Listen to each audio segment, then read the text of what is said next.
We all know CCI, Christian Church International, but perhaps none of us know the journey behind it.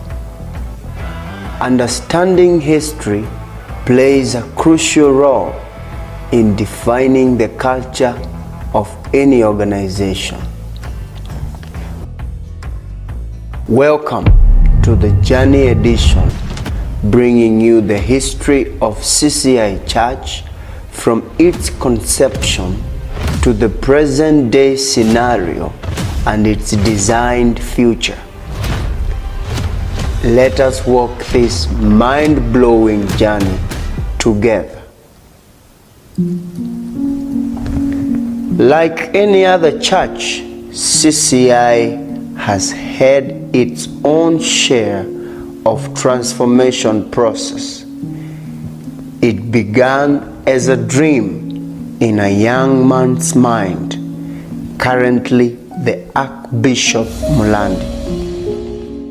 In 1980, I went to study at a little college called the Rosedale Bible College or Bible Institute in America, a Mennonite college, with other Kenyan friends.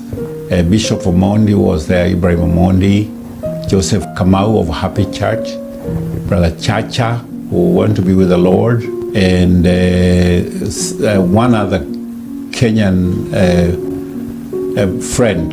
As we studied there, the Lord called me specific to come to Thika and to start a church. And it was two parts, to preach the gospel, start a church, and to mentor leaders, to grow up leaders.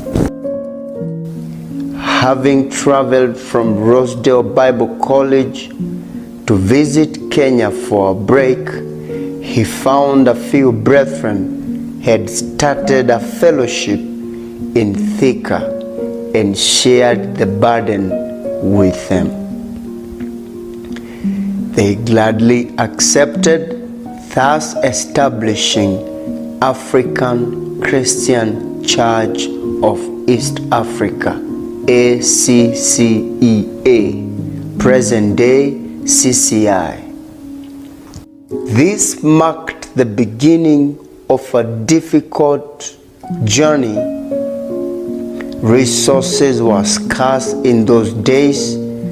Conducting ministry seemed impossible. There was no luxury in traveling. They walked long distances, no money to meet the expenses, hostile environments. Being accused of planning to overthrow the Kenyan government in 97, 98, somewhere there, and being in the police hands for several days, going through interrogation, and being released, and then revival coming into the church. Being followed by a gunman who used to be an elder in the church. He turned out to be, he backslid and began to do bad things, and we excommunicated him. But he went for my life. He was looking for me, and I'll never forget. One day I changed cars. I forget how many times. I saw him, but he never saw me. He was armed. He hired assassins among the police officers in Thika town. I'm still living to tell the story. And all this could not prevent the work of God from progressing. Some brethren had to choose to leave employment and join hands in bringing the vision to fruition. I have names I want to mention here as we celebrate these 40 years. The names that stand out, Julia Kadugi and her family. Of course, Emma, today Kamau, was my first secretary and has worked in my office since 1982 up until 20 some years. That's many, many years. He was very faithful. I have people I can mention here like Bishop Stephen Mwangi, who came and walked with me, and Brother Kahehu, who was going to be with the Lord. Those are my first elders. But in 1983, Bishop Mbogo, I went and called him from Kirugoya. He was teaching at Kirugoya Boys.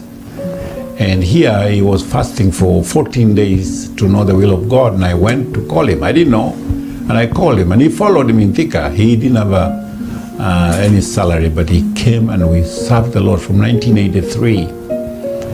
Bishop Matibo in Makueni, it wasn't Makueni that time, it was part of Machakos. Started one of the first churches there. Then we kept moving. These brethren were on spiritual fire. They spread the gospel from Thika Technical to other institutions, from village to village, town to town, all without ceasing. Open air meetings were conducted and many gave their lives to Christ. You can easily come to this cathedral and imagine that that's where we started. No. We are looking back 40 years ago, or 41 years ago. We worshipped at first in a classroom. We preached crusades at the field, and we asked people to come on Sunday morning in a classroom at Thika Technical, actually in the dining hall, and that's where our first service was. Brotherhood care was paramount. Every member of the group felt important, thus making the operations easier. Currently, CCI has grown to 528 churches divided into 8 dioceses, 4 regions with 10 bishops. This can be attributed to the inflation in population, an increase in the number of people surrendering their lives to Christ, and availability of different resources to spread the gospel. As we exit the stage in a short while here, we are leaving this church in the hands of a younger generation who probably don't know or have heard how God walked with us. I want to encourage that you don't go and use things like in the old school, our school. There are methods we used those days because it was those days. You are in a digital age. We are talking about the Facebook. We are talking about Wi-Fi. We are talking about TV. So easy to access today. I want to encourage the young generation to think of placing the church now into that digital space and use the methods that are available in communicating the gospel. Also, many churches have subdivided their fellowship into home churches. This makes it easier for individuals to interact at their local levels, hence reducing the burden of shepherding the flock. CCI is heavily involved in missions activities through the missions arm, African Christian Mission International, ACMI. CCI has majored in several mission areas, including primary schools, high schools, church planting, and college ministry. We have International School of Missions, ISOM, that empowers young people with ministry skills while exposing them to the real world situation through practical experience. PPI is a crucial program in primary schools for future generation, and CCI is not left behind. Think about the young. The 1 year to 20 years of age, as I've always said, have an 83% chance of getting saved if they were presented with the gospel of Jesus Christ. 83%. Did you hear that? From a year old to 20 years of age, they have an 83% chance of receiving Christ if they are presented with the gospel. Right. The next group of people, 21 years of age and above to, say, 30 years, they have a 16% chance if they are presented with the gospel. So if we miss it here at the first group of people from 1 year to 20 years, the chances are so fewer. To foster spiritual accountability, the church's constitution was amended to accommodate apostolic appointment of leaders rather than election process that encouraged significant conflicts every electioneering period. With the current situation and the changes implemented, the church will have significant values to its members and the society at large. The focus on the current young generation, PP1, PP2, and Grade 1 through PPI and Sunday School program will increase the future population of believers. This is the team that will form CCI membership in future.